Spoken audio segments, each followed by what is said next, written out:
भारत सिर्फ एक देश नहीं बल्कि सपनों की फैक्ट्री है और इन सपनों को हकीकत में बदलने वाले कुछ ही लोग होते हैं। उनमें से ही एक नाम है टाटा।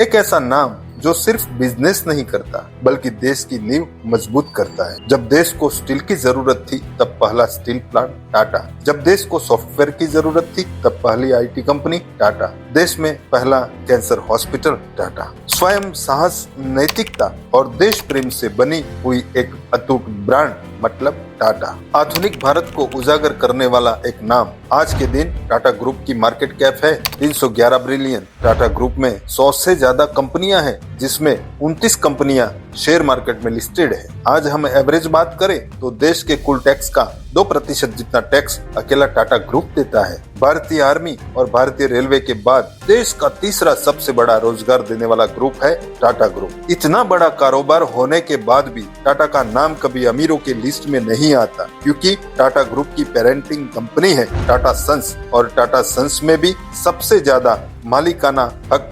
66% टाटा ट्रस्ट का है। टाटा ट्रस्ट में सर दोराबजी टाटा ट्रस्ट और सर रतन टाटा ट्रस्ट आते हैं। टाटा ट्रस्ट का दूसरा सबसे बड़ा मालिकाना हक है वो है शाहपुरजी पालोनजी ग्रुप, जिनके पास करीब 18% शेयर है। इसका मतलब है कि टाटा समूह का नियंत्रण भारत के सबसे बड़े धर्मार्थ ट्रस्ट के पास है, न कि किसी परिवार का या बाहरी निवेश का। दुनिया में सबसे पहले प्रोविडेंट फंड का सिस्टम टाटा ग्रुप ने चालू किया था। टाटा ग्रुप की शुरुआत सर जमशेदजी टाटा ने की थी, जिनका जन्म साल 1839 में नवसारी गुजरात में हुआ था। जब अंग्रेज भारत में रेल की पटरी बिछा रहे थे तब वह बाहर से स्टील मंगवा रहे थे जो कि बहुत महंगा आता था। तब उन्होंने सोचा कि क्यों न ये स्टील प्लांट भारत में बनाया जाए। साल 1903 में मुंबई में ताज होटल बनकर तैयार हुआ, जो पहली बार जनता के लिए खोला गया और ये भारत का पहला ऐसा होटल था जिसमें बिजली कनेक्शन था।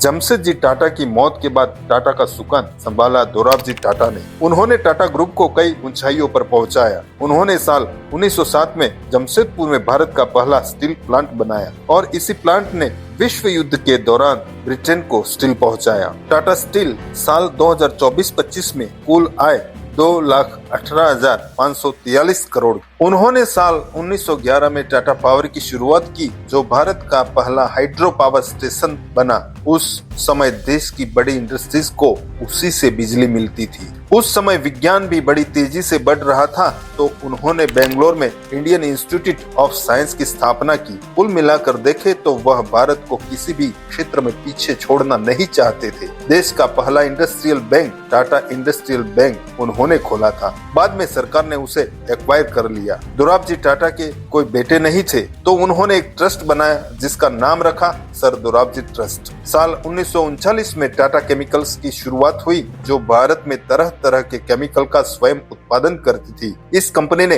फर्टिलाइजर क्षेत्र में बहुत महत्वपूर्ण योगदान दिया है। इसके बाद जेआरडी टाटा का ध्यान ट्रांसपोर्टेशन की ओर गया और उन्होंने ट्रक और इंजन बनाने की एक कंपनी की शुरुआत की, जिसको आज हम टाटा मोटर्स के नाम से जानते हैं। टाटा मोटर्स भारत की सबसे बड़ी वाहन निर्माता कंपनियों में से एक है, जो वैश्विक लेवल पे अपनी मजबूत पकड़ बना के खड़ी है। यह टाटा ग्रुप की सबसे बड़ी रेवेन्यू जनरेटिंग कंपनी है। साल 2024-25 में कंपनी को 4,39,695 करोड़ की रिकॉर्ड ब्रेक आय हुई। साल 1968 में जेआरडी टाटा ने टीसीएस की स्थापना की, जो कि भारत की पहली मल्टीनेशनल कंपनी थी, जिसके क्लाइंट ग्लोबल बैंक भी है। टाटा कोई एक कंपनी नहीं है, टाटा एक विचार है, टाटा एक विश्वास है। एक छोटे से साहस से शुरू हुई कंपनी आज 150 से ज्यादा देशों में अपना प्रोडक्ट एक्सपोर्ट करती है। टाटा ग्रुप में सेक्टर के हिसाब से सबसे बड़ी कंपनीज देखे तो टेक्नोलॉजी सेक्टर में TCS, Tata Elxsi, Tata Communication. Automobile sectors में टाटा मोटर्स,